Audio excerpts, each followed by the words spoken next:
Hello mga ka-GM, magandang araw muli sa inyo at ito ngayon ay ating bidyong gagawin at bibigyan ko kayo ng tips mga ka-GM para sa pagkabit ng timing belt at ng ating belt tensioner fully sa tamang pagkabit, kung paano po siya ikabit ng tama. Ating i-demo sa inyo mga ka-GM, bibigyan ko kayo ng tips. Uunahin natin itong ating timing belt. Yan po.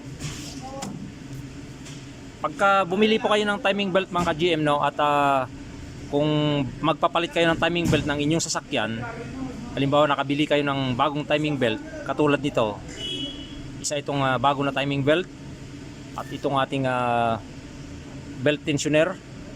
Yan po. Kung mapapansin nyo po mga ka-GM, no, mayroon po siyang arrow. Yan, mayroon siyang arrow na tatlo. Yan po ay sign para sa tamang pagkabit ng ating timing belt sa ating sasakyan pagka magpapalit po kayo ng timing belt mga ka-GM. Sa ibang nabibili po ng mga timing belt na bago ay wala pong ganito. Kaya pagka mayroon pong ganito mga ka-GM, yan po ay dapat nating sundin ano po siya ikabit ng tama. Yan. Bali itong araw na to mga ka-GM, no, pagka bumili ka ng timing belt na bago at may napansin kayong araw na ganyan, bali i-check nyo yung bagong nabili ninyo. Bali yan po ay clockwise po ang kabit niyan mga ka-GM. Clockwise. Kasi yung ikot ng ating makina o ng ating timing gear fully, bali clockwise po yan ang ikot ng ating makina. Bali clockwise siya. Kaya susundan po natin ito, hindi masira agad yung kanyang pinaka-ipin ng ating timing belt. Yan po. Kasi pagkabaliktad po yung pagkabit natin, bali ang magiging problema ng ating timing belt ay madali po siyang masira. Madali pong mapudpod o madaling maupod yung kanyang pinakaipin dito sa ating timing belt pagkabaliktad po yung kabit natin dito sa kanyang arrow. Kaya kung bibili po kayo ng bago, bali papansinin po ninyo at i-check po ninyo yung bagong timing belt na nabili ninyo. Kung mayroon po siyang arrow ay kailangan po ninyong sundan yon. Pero pagka wala pong arrow mga ka-GM, wala pong problema yung mga ka-GM. Kahit mapabaliktad po yun, ay wala pong siyang problema. Pero pagka ganito po na may arrow, ang mangyayari po kasi niyan ay bali susundan po ninyo yan. Clockwise po ang ikot ng ating makina. Kung mapapansin din po ninyo, mayroon din po siyang guhit. Yan. Bali may guhit na dalawa yan. Yan po. Yang guhit po na yan mga ka-GM, bali nakatapat po yan sa kanyang pinakaipin. Ito yung kanyang pinakaguhit. Yan, kung mapapansin niyo, ito naman yung kanyang ipin. Kung yung inyong timing gear fully ay meron siyang marking, dun nyo itapat itong kanyang guhit na puti para hindi na po kayo malito sa pagta-timing ng inyong sasakyan pagka magpapalit po kayo ng timing belt. Dun na po ninyo itapat itong guhit na ito sa kanyang timing mark, sa kanyang pinaka fully.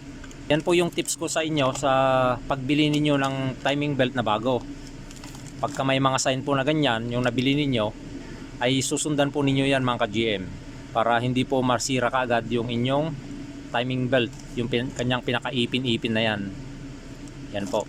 At bali, pagka nagpalit din po kayo ng bago, kailangan bibilangin din po ninyo yung ipin niya kung tama po yung nabili ninyo. Pagka replacement po kasi, baka minsan sobra po yung ipin o kulang yung ipin ng inyong nabili na timing belt. Kaya kailangan po ninyong bilangin yung ipin ng timing belt kung local po yung nabili ninyo mga GM o replacement. Pagka original, wala siyang problema pagka original kasi sigurado parehas yun. Pero pagka replacement or local yung nabili niyo yung timing belt, ay kailangan po ninyong bilangin yung ipin para hindi po mabago o mag-iba yung kanyang timing ng inyong sasakyan. At dito naman po sa ating tensioner fully, sa ating timing belt tensioner fully, yan po, pagka ito po yung kanyang butas sa paghigpit po ng kanyang bolt. Yan po, at ito naman po yung kanyang adjustment para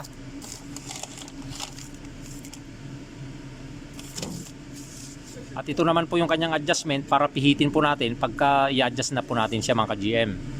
Pero mga ka-GM, no, kung mapapansin nyo po, may arrow yan. Yan yung kanyang arrow. Then ito yung kanyang pinakabutas.